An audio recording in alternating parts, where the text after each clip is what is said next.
Baiklah, sekarang kita sambung yang soalan 8 ke soalan 9. Masih lagi soalan struktur di bahagian B, mengenai alam sekitar manusia, tema 3, mengenai pembangunan ekonomi dan impak alam sekitar. Oke, sekarang kita beralih kepada soalan 9E, yaitu nyatakan 3 langkah yang boleh diambil untuk memelihara dan memelihara sumber perikanan di Malaysia. 3 markah. Jadi dia punya soalan sini yaitu nyatakan. Kalau nyatakan, dia cuma minta isi ataupun fakta saja, tidak perlu huraian. Jadi jawabannya di sini, langkah-langkah yang boleh diambil untuk memelihara dan memelihara sumber perikanan di Malaysia ialah dalam penguatkuasaan undang-undang, menjalankan kempen menjaga kebersihan pinggir pantai, dan juga meningkatkan R&D sektor perikanan. Oke, seterusnya soalan 9B. Oke, soalannya ialah huraikan 3 faktor yang menyebabkan sumber perikanan pinggir pantai semakin merosot. Markanya ialah 6 marka. Jadi di sini dia bilang huraikan. Kalau huraikan maksudnya kita perlu ada huraian, dan sini dia minta kita bagi 3 faktor. Maksudnya 3 isi, dan ketiga 3 isi itu ada dia punya huraian. Oke. Jadi jawaban yang pertama yaitu pencemaran air. Pencemaran ini berlaku akibat daripada pembuangan sisa toksik dari kilang sehingga menyebabkan sumber marin terganggu. Jawaban yang kedua, penggunaan kaedah tangkapan yang tidak dibenarkan, di mana penggunaan pukat harimau menyebabkan hasil bukan sasaran juga ditangkap. Jawaban yang terakhir ataupun jawaban yang ketiga adalah aktiviti ekonomi.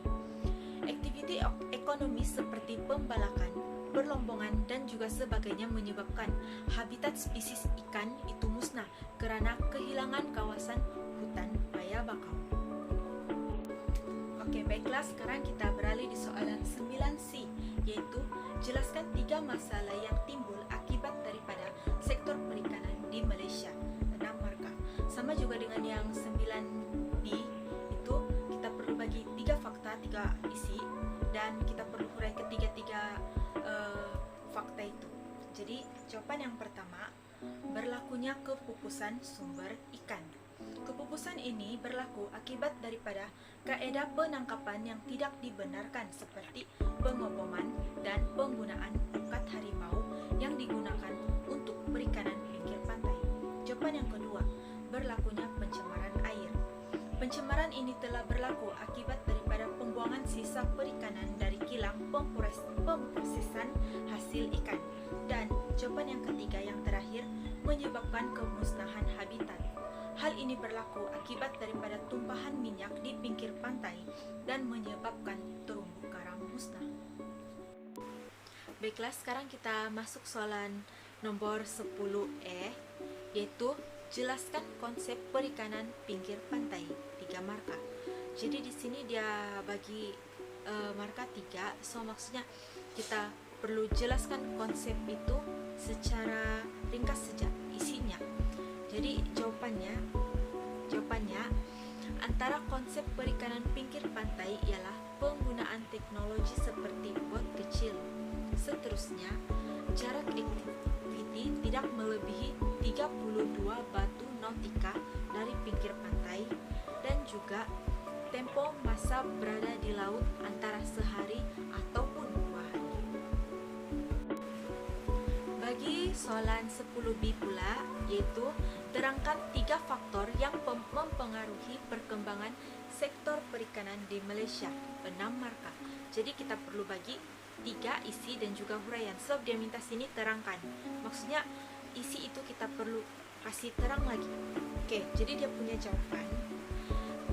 Yang pertama, permintaan tinggi daripada penduduk, di mana penduduk setempat memerlukan dan menginginkan sumber protein utama negara. Yang kedua, modal. Sektor perikanan berkembang dengan adanya bantuan modal melalui pinjaman bank. Dan yang terakhir, yang ketiga, kewujudan pusat latihan. Oke. Pusat latihan seperti LKIM ataupun UMS dapat membantu dan memperkembangkan sektor perikanan di Malaysia. bagi soalan yang terakhir untuk 10C, yaitu jelaskan kepentingan perikanan terhadap alam sekitar manusia. 6 markah. Jadi di sini jelaskan juga, tapi dia bagi 6 markah. So maksudnya kepentingan perikanan itu kita perlu bagi 3 isi dan kita perlu urai lagi. Jadi jawabannya, yang pertama, sumber protein utama. Ini karena hasil perikanan seperti ikan merupakan budaya makanan masyarakat di masyarakat tempatan. Oke, jawaban yang kedua, peluang pekerjaan. Membuka peluang kepada penduduk memperoleh kerja sebagai nelayan agar dapat meningkatkan sumber pendapatan nelayan. Dan yang ketiga, terakhir, mengembangkan industri hiliran, di mana kilang pengetinan diwujudkan, serta industri kecil sederhana seperti keropok juga